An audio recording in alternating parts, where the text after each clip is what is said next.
Treat him as a king. Honor him. It is what God keeps that is kept. You can be with your husband 24 hours a day and he will still commit adultery. So it's not until you watch and watch and watch and watch. What did you say? Where did you go? Who ministered to you in the hotel? Was it a hostess or a host? What happened? You will just have hypertension. Build your marriage on trust. And when you are trusted, don't betray the trust. Don't betray the trust.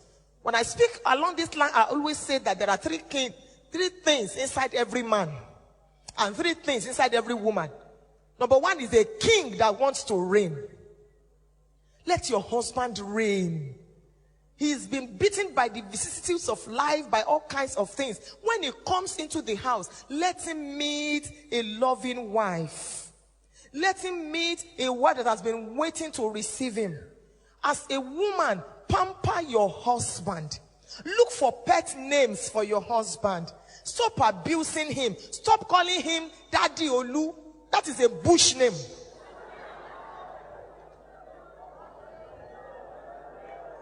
Before those children came, he's been a darling to you. After those children will leave, he will still remain a darling. Look for a beautiful name for your husband. Didi, sweetie, honey, After today, start it. If your husband says we've been married for 10 years, what is all this? Tell him we are just starting now. We're just starting. Same thing with the husband. Pamper your wife. Inside every woman there is a queen. Address your wife that way. Stop shouting at her. At such a time like this, apart from the kingdom of God, you being a blessing to the kingdom of God, you must be a blessing in your home. If as a man, when you arrive, everybody is running helter-skelter, then you are the lion of the tribe of your family. He's coming. Put on the TV. That is coming. Put it off. Something is wrong. You are a boss. You are a tiger. You're not a leader. People should be happy when daddy comes. If daddy is traveling and daddy says, I'm going to spend 1 week, I'll be away for 1 week. People say, oh no, daddy, please, 3 days. But if you say you are spending 1 week and they say, can't they extend it to 2.5 weeks?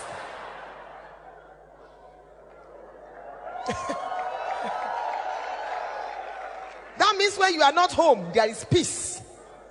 Treat your husband like a queen. I've said it here before. Every day I greet my husband to, I kneel down to greet him, and I call him all kinds of names. All kinds of names.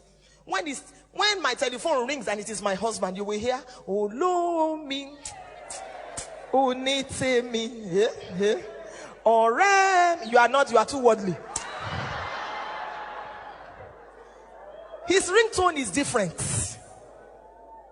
And you hear me call him, Kabiesio, Kadepelorio, may you live long, my own king. The man too is happy where he is. So he likes calling me every time because he knows what he will hear. At such a time like this, you must be an award-winning husband or award-winning wife. You must be missed when you are away.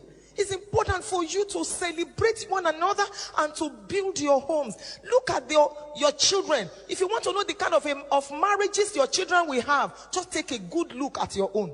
Because children don't have eject button. They see you as their perfect example. But when you look at your husband, you call him all kinds of names. Even without speaking, is enough. You shout at her, are you blind? Are you deaf? Are you this? Come on, go there.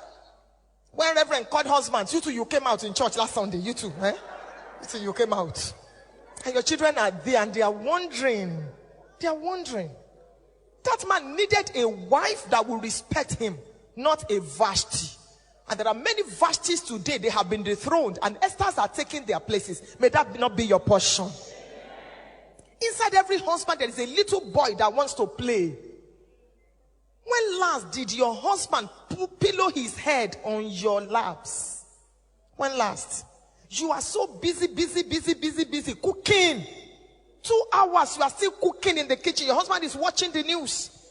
You are sweating, you are, everything. Sometimes you will even tie wrapper around your breast to make it floppy. And when guests are coming, you go and change. But when your husband is at home, who cares? Take a little fish, put it in your mouth while you are cooking. Come out. Put it on yours. A lot of African marriages, romance has grown wings and flown out of our marriages. Church, sex, business, office. Church, sex, business. That's all. When last did you hold your wife's hand? You will see brother, he's a deacon in church with his big Dex Bible under his armpit. He's going to church. The wife is coming along. Your wife returns from the salon. You can't even look at her and say, how lovely. See my dove. You are lost in the book of Habakkuk. From there you move to the book of Zephaniah.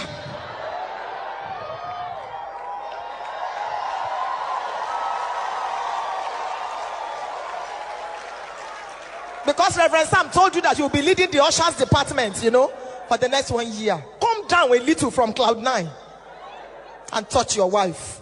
Psychologists have told us that a woman needs 13 meaningful touches per day. Meaningful, not just sexual, meaningful. Tickle your wife, touch her, give her a peck. My husband is a bishop.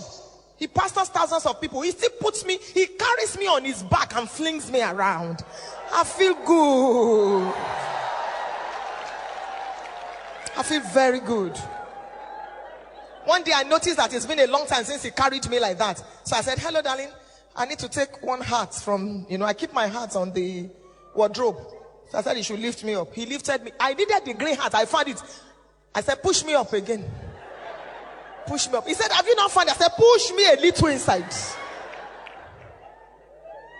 When last did you lift your wife up? Some of you, since your wedding day. That was the last time you cried. He said, she's so fat now. If you can't lift her up, put her a little. Let her legs be, be dragging. At least let her feel it. And some of you women, I hope singles won't hear this. When last did you allow your husband to suck your breasts? He said, Pastor Funke, you are not holy at all. I am very holy. Satisfy your husband sexually. If not, 100 women are waiting outside to satisfy him. You are looking at me strangely. Don't you suck your wife's breasts? Why are you pretending? Because Reverend Sam is here. Come on, give the Lord a big hand.